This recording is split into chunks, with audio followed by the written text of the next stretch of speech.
তোমাদের মধ্যে যারা ক্যালকাটা ইউনিভার্সিটির অন্তর্গত সেমিস্টার 4-এ এসিসি B2 ক্রিয়েটিভ রাইটিং এই পেপারে সাপ্লি পেয়েছো সিবিসিএস সিস্টেমে, তাদের অনেকেই আমাকে রিকোয়েস্ট করেছিলে যে এই পেপারে সাজেশন বানানোর জন্য। তাই আমি এই পেপারে সাজেশন নিয়ে এসেছি। প্রথমেই বলে নিই, তোমরা যদি এই পেপারটির সাজেশন উইথ আনসার পারচেস করতে চাও তাহলে তোমরা অবশ্যই এই নাম্বারে যোগাযোগ করে পারচেস করতে পারো। স্বল্প মূল্যের মধ্যে তোমরা পেয়ে যাবে। আগে আমি যে প্রাইসে নিচ্ছিলাম তার থেকে অনেকটাই কম প্রাইসে নেব, কারণ তোমাদের এক্সাম একদম সামনেই। যাদের কাছে প্রপার মেটেরিয়াল নেই, খুব ভালোভাবে তোমরা এক জায়গাতে সমস্ত কিছু পেয়ে যেতে চাও, তারা অবশ্যই এই নাম্বারে যোগাযোগ করে সাজেশনের আনসার তোমরা পারচেস করতে পারো।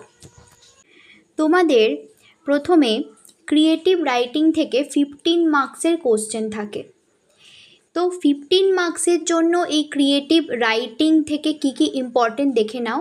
সাজেশনটা টোটালি কিন্তু প্রিভিয়াস ইয়ারের ওপর বেস করে বানানো হয়েছে, অর্থাৎ 2021, 22, 23, 24 সমস্ত কোশ্চেনকে অ্যানালাইজ করেই বানানো হয়েছে। প্রত্যেকটা কোশ্চেন কিন্তু প্রিভিয়াস ইয়ারই পড়েছিল, তাই মনে রাখবে যে প্রত্যেকটাই কিন্তু ইম্পর্টেন্ট।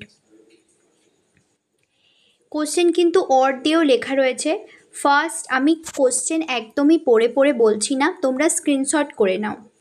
যেগুলি অর দিয়ে লেখা রয়েছে সেইগুলিকেও কিন্তু ভালো করে দেখবে। যেমন ধরো 3 নম্বর কোশ্চেনটি, একটি কোশ্চেনকে 3ভাবে জিজ্ঞাসা করা যেতে পারে, সেটি এখানে মেনশন করা আছে।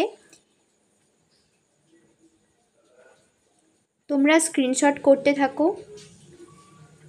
এই 7টি কোশ্চেন তোমরা করবে এই 15 মার্কসের ক্রিয়েটিভ রাইটিং থেকে। প্রত্যেকটা কোশ্চেনই কিন্তু ইম্পর্ট্যান্ট।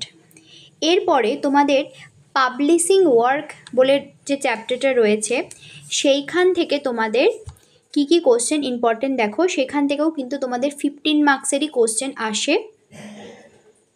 তো এর জন্য তোমাদের এই 5টি করতে হবে। এই 5টি করলেই হয়ে যাবে। যারা তোমরা 5টি করতে পারবে না তারা অবশ্যই প্রথম 4টি করবে।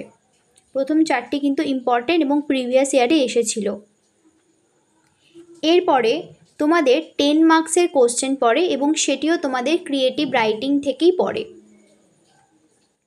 ক্রিয়েটিভ রাইটিং থেকে তোমাদের, অর্থাৎ ক্রিয়েটিভ রাইটিং এই যে টপিকটা রয়েছে, এই টপিক থেকে তোমাদের 15 মার্কসের প্রথমে একটা পড়ে যাবে।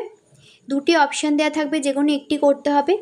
এবং একদম পেপারের লাস্টের দিকে 10 মার্কসের পড়ে।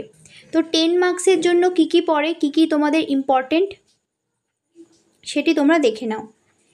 এই 6টি কোশ্চেন তোমরা 10 মার্কসের জন্য অবশ্যই করবে। প্রত্যেকটাই প্রিভিয়াস ইয়ারে পড়েছিল, প্রত্যেকটি কোশ্চেন কিন্তু প্রিভিয়াস ইয়ারে এসেছিল। সুতরাং কেবলমাত্র 2024-এর কোশ্চেনগুলিকে বাদ দেওয়া হয়েছে। বাকি সমস্ত কিছুকে ভালো করে অ্যানালাইজ করে কিন্তু তোমাদের সাজেশনটা দেওয়া হয়েছে। তাই 10 মার্কসের জন্য প্রত্যেকটাই ইম্পর্টেন্ট। যদি কোনো কিছু ঘুরিয়ে দিয়েও দেয় বা অন্য রকমের পড়ে, আমি তোমাদের বলছি এই কোশ্চেনগুলি থেকে তোমরা যে জ্ঞান অর্জন করবে তার মাধ্যমেই কিন্তু তোমরা সেই সমস্ত কোশ্চেনের, যদি এই কোশ্চেনকে ভিত্তি করেই হয়তো কোনো কোশ্চেন ক্রিয়েট করতে পারে, তোমরা আনসার করতে পারবে, অবশ্যই পারবে। তাই এইগুলি তোমরা অবশ্যই করো। এরপরে তোমাদের পোয়েম রাইটিং এবং স্টোরি রাইটিং থাকে। তার জন্য কোনো রকম সাজেশন হয় না।